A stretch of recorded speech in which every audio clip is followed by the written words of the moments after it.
Bismillahirrahmanirrahim. Assalamu alaikum guys. Hope you are doing well. So we are starting our today's lecture, and the topic is loop analysis. We can also call it as the mesh analysis. ठीक है, इससे पहले हमने circuit analysis के लिए जो technique discuss की थी, and that was nodal analysis. And what we did in the nodal analysis, that we have to apply the KCL equations in order to determine all the nodal voltages. So what we have to do, we have to select a reference node, and with respect to that reference node, we have to define all the nodes in the circuit, and then we have to define the parameters, which unknown parameters as a nodal voltage, and then we have to apply the KCL across each and every node in order to determine the unknowns. So the unknown parameters are the nodal voltages, and the KCL was applied to determine them. Once these node voltages have been calculated, all the branch currents in the network can easily be determined using Ohm's law. So what we did, we have to apply the KCL in order to determine the nodal voltages, and then we have to apply the Ohm's law in order to find all the remaining unknowns in the circuit. So loop analysis, this is the completely opposite of the nodal analysis, and we have to apply the KVL to determine a set of assumed loop currents in the circuit. Once these loop currents are unknown, Ohm's law can be used to calculate any voltages in the circuit. So in a loop analysis, so mesh analysis, what we have to do, we have to write the KVL equations in order to determine the loop currents in the circuit. So first of all, we have to define the number of loops in the circuit, and then her loop को हमने क्या करना होगा, एक current assign करना होगा, and then we have to apply the KVL across that loop, and then we can find all the parameters using Ohm's law. So what is a mesh? Mesh is a special kind of loop that doesn't contain any loops within it. So mesh analysis इसका नाम इसीलिए है because mesh analysis में mesh analysis या mesh के case में हमारे पास एक लूप के अंदर कोई दूसरी लूप नहीं हो सकती. Therefore, as we traverse the path of the mesh, we do not encircle any circuit elements. ठीक है, so इसमें ये होता है कि हम each and every loop को हमें जो है वो consider करना पड़ता है. That's why we are considering a mesh. Mesh वो है एक loop के अंदर दूसरी loop नहीं हो सकती. So we are doing the mesh analysis. That first of all we have to define the number of loops in the circuit, number of meshes in the circuit. अब हर mesh को हम एक current assign करेंगे. ठीक है, direction certain जो है वो हमारे पास direction can be clockwise, it can be anti clockwise, but हम अपने एनालिसिस के लिए throughout this analysis we take the clockwise direction of the current. We assume that the direction of the current is clockwise always. ठीक है, then we have to apply the KVL across each and every mesh and each and every loop, और KCL apply करके we can define the equations से हम unknown निकाल के and simply we can apply the Ohm's law. ठीक है, अब जैसे नोडल एनालिसिस के केस में हमने डिफरेंट सिनेरियोस देखे थे. Similarly in the mesh analysis the first scenario could be the circuits containing only independent voltage sources. तो सबसे पहला सिनेरियो तो हम ये देख रहे हैं कि हमारे पास सर्किट में सारे के सारे वोल्टेज सोर्सेस हो, और वोल्टेज सोर्सेस भी हमारे पास क्या हो, इंडिपेंडेंट हो. ठीक है, सो आपको एक सर्किट नजर आ रहा है यहाँ पे जिसमें ये एक जनरलाइज सर्किट है. Later on we would see कि how we can implement it on a real circuit. So हमारे पास दो वोल्टेज सोर्सेज है. First voltage source is Vs1, second voltage source is Vs2, और हमारे पास जो है रेजिस्टर्स हैं R1, R2, R3, R4 and R5. ठीक है, अब हमने सबसे पहले क्या करना होगा कि हमने इस सर्किट में मैशेस या लूप्स डिफाइन करने हैं कि सर्किट में कितने लूप्स बन रहे हैं. Loop is any close circuit, तो इसमें हमारे पास दो क्लोज सर्किट्स बन रहे हैं. So this we called it as the mesh 1, this is called as the mesh 2. अब हर मैश को हम क्या करेंगे, एक करंट असाइन कर लेंगे. ठीक है, in a clockwise direction. So we are saying that this is a mesh 1. So उसके अंदर जो हमारे पास क्लॉकवाइज डायरेक्शन में हमने करंट रिप्रेजेंट कर दिया, दिस इज I1. जैसे मैश 2 है, क्लॉकवाइज डायरेक्शन में हमने करंट रिप्रेजेंट कर दिया, that is I2.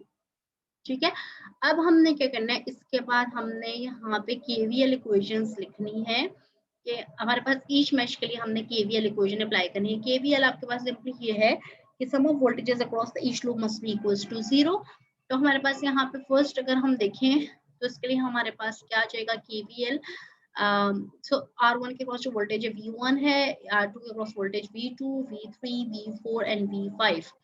So simply we are saying कि voltage across this is V1, it is equals to I1, current यहाँ पे R1, I1 into R1, यहाँ पे जो करंट होगा वो I1 इंटू R2, यहाँ पे जो करंट है वो I1।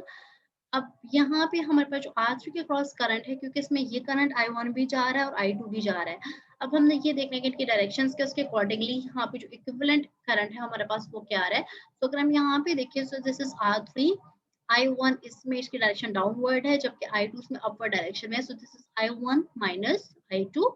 और सिमिलरली यहाँ पे हमारे पास क्या आ जाएगा, minus VS1, because this is from negative to positive while rest were from the positive to negative. तो हमारे पास इक्वेशन आ गई।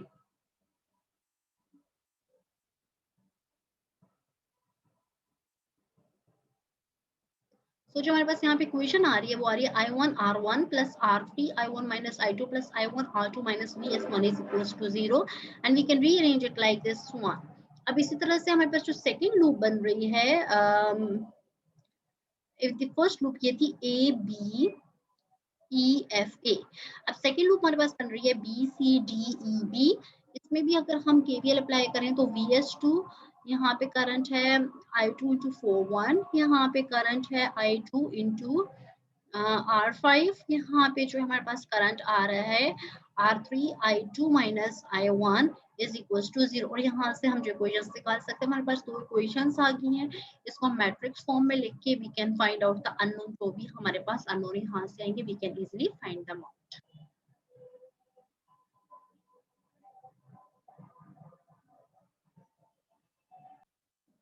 ओके जी, सो अब हम फर्स्ट सिनेरियो डिस्कस कर लेते हैं। This is example 3.13, use mesh analysis to find V not in the following circuit. अब हमारे पास एक सर्किट गिवन है, V नॉट इसमें मेंशन्ड है, ठीक है। हम फर्स्ट सिनेरियो ही कंसीडर कर रहे हैं, the circuit containing only independent voltage sources.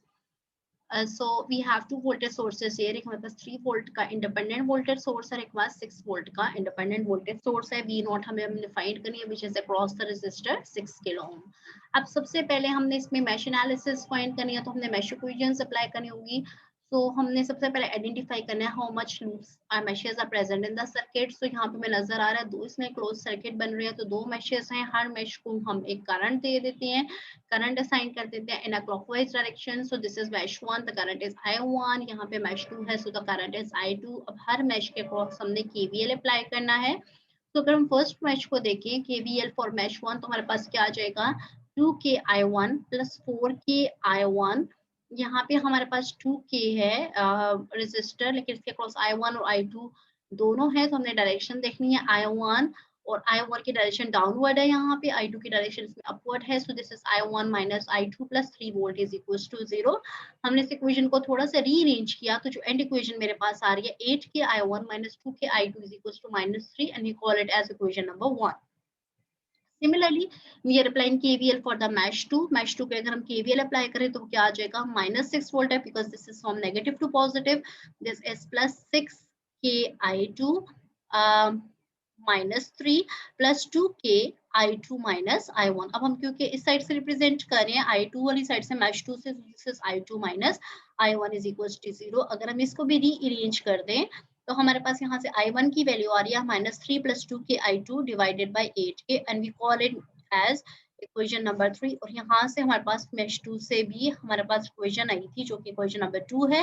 1 से हमने क्या किया, I1 की वैल्यू निकाली जो कि इक्वेशन 3 है, और इसको I1 की वैल्यू को उठा के हमने इक्वेशन नंबर 2 में पुट किया। तो जो एंड इसमें बाकी हमारे पास सिंपल सिंप्लीफिकेशंस है दैट यू कैन इजीली सी, किसमें प्लस माइनस एडिशन सब्ट्रैक्शन और डिविजन वगैरह ही है।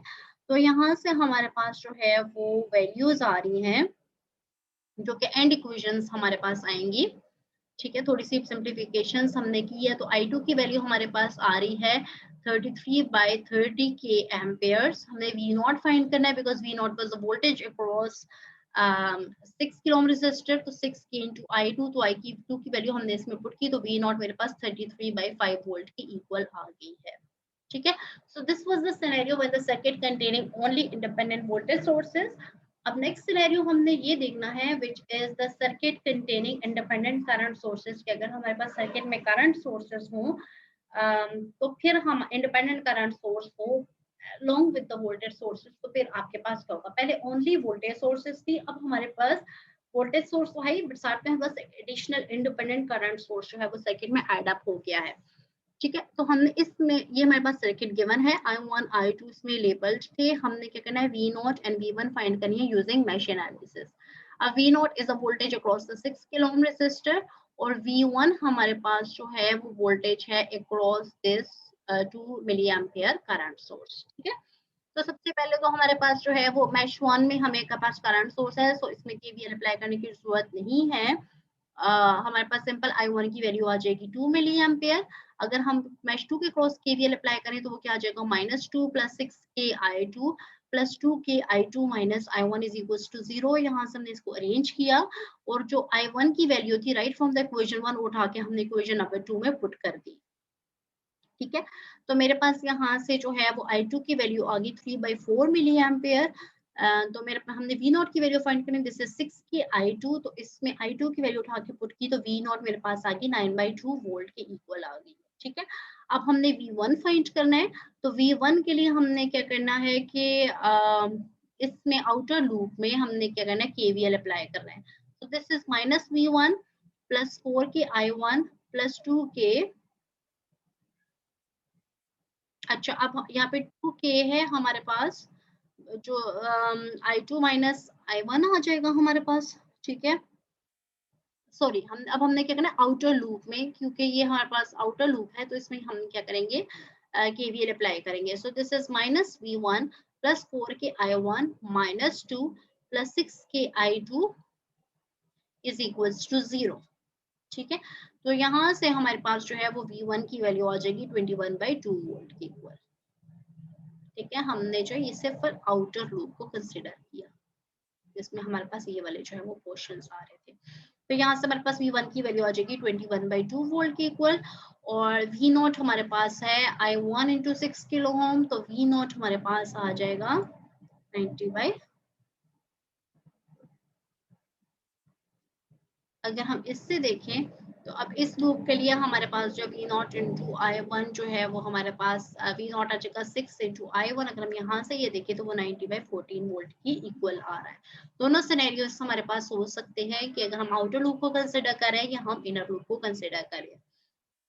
सो ये हमारे पास दो सिनेरियोस थे, ठीक है, जिनके थ्रू जो है वो हमने ये देखा कि how we can apply mesh analysis to any of these circuits.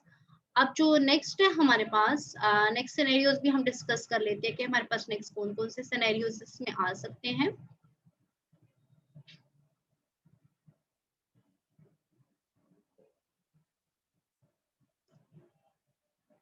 अच्छा, अब जो नेक्स्ट सिनेरियो हमारे पास वो ये है, the circuit containing independent current sources. अगर हमारे पास जो है वो अगर इंडिपेंडेंट करंट सोर्स है but this time we have more than 2 loops, so then what would happen to that case. Find V0 find I0 in the figure using loop analysis. तो आपको फिगर नजर आ रही है, फिगर में हमारे पास independent current sources भी हैं, आपके पास इंडिपेंडेंट वोल्टेज सोर्स भी हैं। तो हमें यहाँ पे मैश 1 में नजर आ रहा है I1 इसमें करंट गिवन है which is 2 milli ampere. Mesh 2 में हमारे पास I2 गिवन है विच इज 4 मिली एम्पियर। अब हमने क्या करना है कि हमारे पास जो थर्ड लूप हमें मैश नजर आ रहा है उसमें हमने क्या करना है, लूप करंट हमारे पास I3 है। It must pass through the circuit elements not covered by the two previous equations and cannot of course pass through the current sources because in KVL equation we cannot write the voltage across the current source. So हमने इसके लिए क्या करना है, I3 के हमने outer loop को consider किया, ये वाली जो लूप है जिसके अंदर I2 भी जो है वो फ्लो कर रहा है। ठीक है, सो हम इसके लिए अगर हम KVL अप्लाई करें फॉर लूप 3 तो मेरे पास क्या आ जाएगा, -6 + 1k × I3। यहाँ पे क्योंकि हमने केवीएल अप्लाई करना है वो अक्रॉस हम करंट सोर्स नहीं अप्लाई कर सकते, ठीक है, क्योंकि उसके अक्रॉस हमें वोल्टेज अननोन है। इससे हमें ऐसी लूप को कंसीडर करना है जिसमें हमारे पास कोई करंट सोर्स ना आ रहा हो। So that's why we consider this outer loop, ये वाली लूप को हमने कंसीडर किया। ठीक है, so keep it in mind, mesh analysis के लिए हमने केवीएल अप्लाई करना है और केवीएल हम किसी भी करंट सोर्स के क्रॉस अप्लाई नहीं कर सकते, इसलिए हमने ये वाली लूप कंसीडर किया जिसमें -6 + 1 kilo ohm 2 kilo ohm resistor और 2 किलो ओम का रेजिस्टर आ रहा है, उससे हमारे पास I0 भी कवर हो जाएगा। तो हमने ये लूप अप्लाई की तो -6 + 1 के I3 + 2 के, और यहाँ पे जो दो करंट जा रहे हैं I2 भी जा रहा है और I3 भी जा रहा है। ठीक है, और यहाँ पे हमारे पास आ गया +2 के I2 plus I3 minus I1 is equal to 0। अब हमारे पास I1 और I2 की वैल्यूज तो यहाँ से हैं, हमने यहाँ से सिंपली I3 की वैल्यू निकाल सकते हैं विच इज -2/3 मिली एम्पियर की इक्वल आ जाएगी, जबकि हमें वैल्यू किसकी चाहिए, I0 की चाहिए। अब I1 हमारे पास across the resistor 2 kilo ohm है, इसमें हमारे पास I1 इसमें एंटर हो रहा है और I2 I3 इस लूप से क्या हो रहे हैं, एग्जिट हो रहे हैं। तो I1 I2 I3 तीनों वैल्यूज हैं, so we can find out the value of I0। ठीक है, अब आपके पास जो नेक्स्ट 3.16 और 3.17 जो है वो आपके पास प्रैक्टिस क्वेश्चंस हैं, जिसमें आपने वी नॉट फाइंड करनी है फर्स्ट नेटवर्क में, सेकंड नेटवर्क में आपने जो है इसमें भी अगेन आपने वी नॉट फाइंड करनी है। This is across the 6 ohm resistor, this is across the 4 ohm resistor. वही आपके पास सिनेरियोस हैं कि करंट सोर्सेज और वोल्टेज सोर्सेज दोनों हैं। आपने ये देखना है कि जिस नेटवर्क पे करंट सोर्स हो उस लूप के अक्रॉस आपने केवीएल अप्लाई नहीं करनी, सो आपने कोई आउटर लूप को जो है वो कंसीडर करना पड़ेगा, जैसे इस केस में हमें ये आउटर लूप लेनी पड़ेगी। ठीक हो गया, सो this is your assignment. Answers आपके पास गिवन है, आपने सॉल्व करके आंसर्स को टैली करना है। अगर आपको यहाँ पे कोई इशू आ रहा है तो आपने मुझसे नेक्स्ट लेक्चर में डिस्कस कर लेना है। अच्छा, अब जो लास्ट सिनेरियोस हमारे पास आते हैं वो ये है the circuit containing dependent sources. ठीक है, कि अगर हमारे पास डिपेंडेंट सोर्सेज हों so how we can apply the loop analysis across these cases. जैसे इसमें रिलेटेड हमारे पास एक एग्जांपल 3.17 जिसमें हमारे पास 2Vx का एक डिपेंडेंट वोल्टेज सोर्स है और बाकी हमारे पास सर्किट में एक वोल्टेज सोर्स जो है वो प्रेजेंट है। तो हमने क्या करना है, इसी तरह से केवीएल अप्लाई करने से पहले हमने मैश आइडेंटिफाई करने हैं। तो हमारे पास मैश है I1 और दूसरा हमने एक आउटर लूप कंसीडर की है विच इज I2। तो अगर हम I1 के क्रॉस जो है मैश 1 के क्रॉस केवीएल अप्लाई करें तो ये आ जाएगा, इसके क्रॉस वोल्टेज हमारे पास है -2Vx because this from negative to positive plus 2K I1 plus I2 क्योंकि ये आउटर लूप है हमारे पास, इसको हमने कंसीडर कर लिया, प्लस 4K I1 क्योंकि I2 इसमें से नहीं जा रहा। ठीक हो गया, ये हमने ले लिया इज इक्वल टू 0। इक्वेशन को थोड़ा सा रीअरेंज करके इसको हमने इक्वेशन नंबर 1 का नाम दे दिया। इसी तरह से हम केवीएल अप्लाई करें for I2 which is loop 2, इसमें भी हमने -2Vx plus 2K I1 plus I2 -3 plus 6K I2 is equal to 0 और यहाँ से हमारे पास इक्वेशन नंबर 2 आ गई। ठीक है, अब डिपेंडेंट सोर्स के पैरामीटर्स के लिए अगर हम लिखें तो Vx हमारे पास किसके इक्वल आ जाएगा, Vx is equal to 4K I1 because 2Vx is equals to 4K I1। ठीक है, तो यहाँ से हमारे पास जो है वो आ जाएगा। अच्छा, अब हमें पता है Vx यहाँ पे है इस नोट पे, उसके नोट के क्रॉस जो हमारे पास वैल्यू क्या आ रही है 4K इंटू I2। Vx यहाँ पे हमारे पास तो 4K I1 4K I1 हमारे पास यहाँ से आ गया। ठीक है, Vx की वैल्यू को हम किसी भी इक्वेशन में डाल सकते हैं। जैसे हमने क्या किया, ये Vx की वैल्यू को उठा के इक्वेशन नंबर 1 में पुट किया तो अननोन पैरामीटर्स हमारे पास I1 और I2 आ गए। इसी तरह से हमने क्या किया, इक्वेशन नंबर 3 को उठा के इक्वेशन नंबर 2 में भी पुट किया तो हमारे पास जो है वो 2 अननोन पैरामीटर्स आ गए हैं और यहाँ से हम सिंपली साइमल्टेनियस इक्वेशंस को सॉल्व करके we can find out the rest of the circuit और यहाँ से हमारे पास वैल्यू आ जाएगी V नॉट की विच इज 9 वोल्ट्स। ठीक है, इस तरह से नेक्स्ट आपका प्रैक्टिस क्वेश्चन है, आंसर्स आपके पास गिवन है। इसमें भी आपने क्या करना है कि circuit containing voltage controlled current source. ठीक है, इसमें एक वोल्टेज कंट्रोल्ड करंट सोर्स हमारे पास है, इसके थ्रू हमने क्या करना है, सर्किट को फाइंड आउट करना है। अच्छा, हमारे पास जो है वो डिपेंडेंट सोर्सेज की 4 टाइप्स होती हैं। वोल्टेज कंट्रोल्ड करंट सोर्स भी हो सकते हैं, करंट सोर्स है लेकिन this is dependent on the value of the voltage. Current controlled current source भी है, वोल्टेज कंट्रोल्ड वोल्टेज सोर्स भी होता है, करंट कंट्रोल्ड वोल्टेज सोर्स भी होता है। डिफरेंट सिनेरियोस हमारे पास होते हैं। डिफरेंट सिनेरियोस के में कुछ इतना ज्यादा हमारे पास कॉम्प्लिकेशंस नहीं है, बस हर सर्किट में थोड़ी बहुत जो है